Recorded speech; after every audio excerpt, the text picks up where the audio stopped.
Hi everyone, ನಮ್ಮ ಅಡುಗೆ ನಿಮ್ಮ ರುಚಿಗೆ ಸ್ವಾಗತ. ಇವತ್ತು ನಾನು ನಿಮಗೆ ಹೆಸರು ಕಾಳು ಮತ್ತು ರಾಗಿಯಿಂದ ರುಚಿಕರವಾದ ಬ್ರೇಕ್ಫಾಸ್ಟ್ ರೆಸಿಪಿಯನ್ನು ತೋರಿಸ್ತಾ ಇದ್ದೀನಿ. ಬೆಳಗ್ಗೆ ನೀವು ಇದನ್ನು ಕೆಲವು ನಿಮಿಷಗಳಲ್ಲಿ ಮಾಡ್ಕೊಳ್ಬೋದು. ಬನ್ನಿ ಈಗ ಇದನ್ನು ಮಾಡೋದು ಹೇಗೆ ಅಂತ ನೋಡೋಣ. ಆದರೆ ಅದಕ್ಕಿಂತ ಮುಂಚೆ ನೀವಿನ್ನೂ ಹೊಸಬರಾಗಿದ್ದರೆ ಫ್ರೀ ಆಗಿರುವಂತಹ ಸಬ್ಸ್ಕ್ರೈಬ್ ಬಟನನ್ನು ಕ್ಲಿಕ್ ಮಾಡ್ಕೊಳ್ಳಿ. ಹಾಗೆಯೇ ಪಕ್ಕದಲ್ಲಿರುವ ನೋಟಿಫಿಕೇಷನ್ ಬೆಲ್ ಕೂಡ ಕ್ಲಿಕ್ ಮಾಡಿ.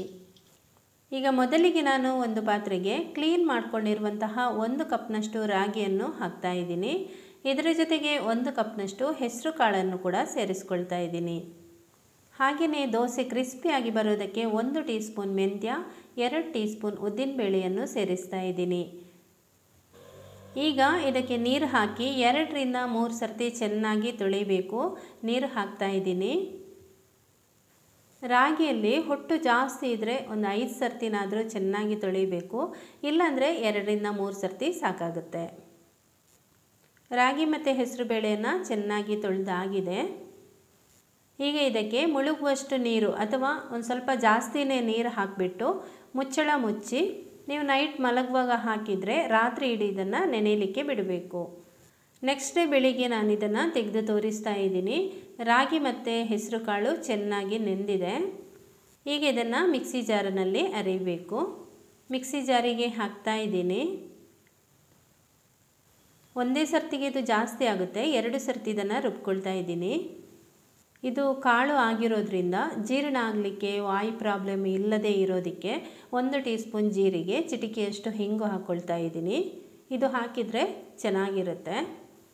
ಆಮೇಲೆ ರುಚಿಗೆ 2 ದೊಡ್ಡ ಸ್ಪೂನಲ್ಲಿ ತೆಂಗಿನ ತುರಿಯನ್ನು ಸೇರಿಸ್ತಾ ಇದ್ದೀನಿ. ನೀವು ಬೇಡ ಅಂದರೆ ಬೇಕಾದರೆ ಸ್ಕಿಪ್ ಮಾಡ್ಕೋಬೋದು. ಆಮೇಲೆ ರುಚಿಗೆ ತಕ್ಕಷ್ಟು ಉಪ್ಪು. ನಾನಿಲ್ಲಿ 2 ಸರ್ತಿ ಅರಿತಾ ಇದ್ದೀನಲ್ವಾ, ಆದರೂ ಒಟ್ಟಿಗೆ ಉಪ್ಪು ಹಾಕ್ಕೊಂಡಿದ್ದೀನಿ. ಆಮೇಲೆ ನೆನೆಸಿದಂತಹ ನೀರು ಸ್ವಲ್ಪ ಹಾಕ್ಕೊಂಡಿದ್ದೀನಿ, ಜಾಸ್ತಿ ಇಲ್ಲ. ನಂತರ ಸ್ವಲ್ಪ ಬೇರೆ ನೀರು ಹಾಕ್ಕೊಂಡು ಇದನ್ನೀಗ ನುಣ್ಣಗೆ ಗ್ರೈಂಡ್ ಮಾಡ್ಕೋಬೇಕು. ಈಗ ಇದು ರುಬ್ಬಿದಾಗಿದೆ. ಮಿಕ್ಸಿ ಜಾರ್ನಲ್ಲಿ ಕೂಡ ಇದನ್ನು ರುಬ್ಕೋಬೋದು. ಹಾಗೆಯೇ ಗ್ರೈಂಡರ್ನಲ್ಲಿ ಆದರೆ ಎಲ್ಲ ಒಟ್ಟಿಗೆ ಹಾಕಿ ರುಬ್ಕೊಳ್ಬೋದು. ಈಗ ಉಳಿದಿರುವಂತಹ ರಾಗಿ ಮತ್ತು ಹೆಸರು ಕಾಳನ್ನು ಕೂಡ ರುಬ್ಕೊಂಡು ಬರ್ತೀನಿ.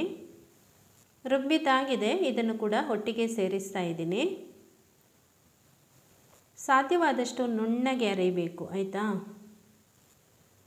ಸ್ವಲ್ಪ ಇಲ್ಲಿ ಇದರ ನೀರನ್ನು ಕೂಡ ಸೇರಿಸ್ತಾ ಇದ್ದೀನಿ. ದೋಸೆ ಹಿಟ್ಟಿನ ಹದಕ್ಕೆ ಇದನ್ನು ಮಾಡ್ಕೊಳ್ಬೇಕು. ಚೆನ್ನಾಗಿ ಈಗ ಮಿಕ್ಸ್ ಮಾಡ್ಕೊಳ್ತಾ ಇದ್ದೀನಿ. ಸುಮಾರು ಒಂದು ಅರ್ಧ ಗ್ಲಾಸ್ನಷ್ಟು ನಾನು ಎಕ್ಸ್ಟ್ರಾ ನೀರಿಲ್ಲಿ ಹಾಕ್ಕೊಂಡಿದ್ದೀನಿ. ಈ ಹದಕ್ಕೆ ಮಾಡ್ಕೊಂಡಿದ್ದೀನಿ, ನೋಡ್ಬೋದು ನೀವಿಲ್ಲಿ. ಬನ್ನಿ ಈಗ ಇದರಲ್ಲಿ ದೋಸೆ ಹೇಗೆ ಬರುತ್ತೆ ಅಂತ ನೋಡೋಣ. ದೋಸೆ ಕಾವಲಿ ಚೆನ್ನಾಗಿ ಬಿಸಿ ಆದಮೇಲೆ ಮೀಡಿಯಮ್ ಫ್ಲೇಮ್ನಲ್ಲಿ ಇಟ್ಟು 1 ಸೌಟು ಹಿಟ್ಟನ್ನು ಹಾಕಿ ಈ ರೀತಿ ನಿಧಾನಕ್ಕೆ ಸ್ಪ್ರೆಡ್ ಮಾಡ್ಕೊಳ್ಳಿ. ನಾನು ಈಗಾಗಲೇ 1 ದೋಸೆ ಮಾಡ್ಕೊಂಡಿದ್ದೀನಿ. ಇದೀಗ 2ನೇ ದೋಸೆ ಮಾಡ್ತಾ ಇರೋದು. ಕಾವಲಿ ನೋಡಿದರೆ ಗೊತ್ತಾಗುತ್ತೆ ನಿಮಗೆ. ಆಮೇಲೆ ಮೊದಲಿಗೆ 10 ಸೆಕೆಂಡು ಮುಚ್ಚಳ ಮುಚ್ಚಿ ಬೇಯಿಸಿ.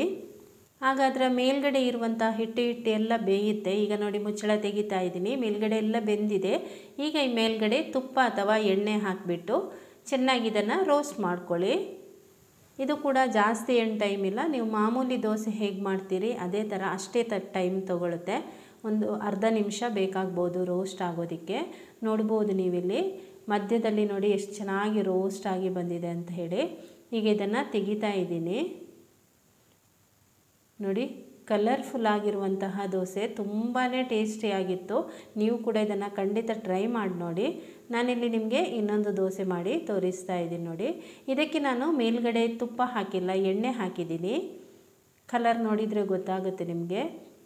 ನೋಡಿ ಎಷ್ಟು ಚೆನ್ನಾಗಿ ಬರ್ತಾ ಇದೆ ಅಂತ ಹೇಳಿ. ಸೂಪರಾಗಿದೆ ಟೇಸ್ಟು. ಆರೋಗ್ಯಕ್ಕೂ ಕೂಡ ತುಂಬ ಒಳ್ಳೆಯದು. ಹೆಸರು ಕಾಳು ತುಂಬ ದೇಹಕ್ಕೆ ತಂಪು. ಹಾಗೆಯೇ ರಾಗಿ ಕೂಡ ಹಾಗೆ. ಇಡಿಯಾಗಿ ನಾವು ರಾಗಿ ಹೆಸರು ಕಾಳು ಹಾಕೋದ್ರಿಂದ ಇದು ಒಂದು 2 ದೋಸೆ ತಿಂದರೆ ಸಾಕು, ಹೊಟ್ಟೆ ಫುಲ್ ಆಗಿಬಿಡುತ್ತೆ. ಇದನ್ನು ಸ್ಪೈಸಿ ಆಗಿರುವಂತಹ ಚಟ್ನಿ ಸೈಡ್ ಡಿಶ್ ಜೊತೆ ತಿಂದು ನೋಡಿ, ತುಂಬಾ ಸೂಪರಾಗಿರುತ್ತೆ. ನೋಡಿ ಎಷ್ಟು ಈಸಿ ಆಗಿದೆ ಅಲ್ವಾ. ಬೆಳಿಗ್ಗೆ ಇದನ್ನು ರುಬ್ಬಿದ ತಕ್ಷಣ ನೀವು ದೋಸೆ ಹಾಕೋಬೋದು. ದೋಸೆ ಕೂಡ ಇಲ್ಲಿ ತೋರಿಸ್ತಾ ಇದ್ದೀನಿ ನೋಡಿ, 2 ಬೆರಳಲ್ಲಿ ಕಟ್ ಆಗುತ್ತೆ, ಅಷ್ಟು ಚೆನ್ನಾಗಿದೆ ದೋಸೆ. ಖಂಡಿತ ನೀವು ಇದನ್ನು ಮನೆಯಲ್ಲಿ ಟ್ರೈ ಮಾಡಿ. ಸರಿ, ಹಾಗಾದರೆ ಈ ವಿಡಿಯೋ ನಿಮಗೆ ಇಷ್ಟವಾದಲ್ಲಿ ಒಂದು ಲೈಕ್ ಮಾಡಿ, ನಿಮ್ಮ ಪರಿಚಯದವರಿಗೆ ಶೇರ್ ಮಾಡಿ. ಇಷ್ಟವಾದಲ್ಲಿ ಒಂದು ಕಮೆಂಟ್ ಮಾಡೋದು ಮರಿಬೇಡಿ. Thank you.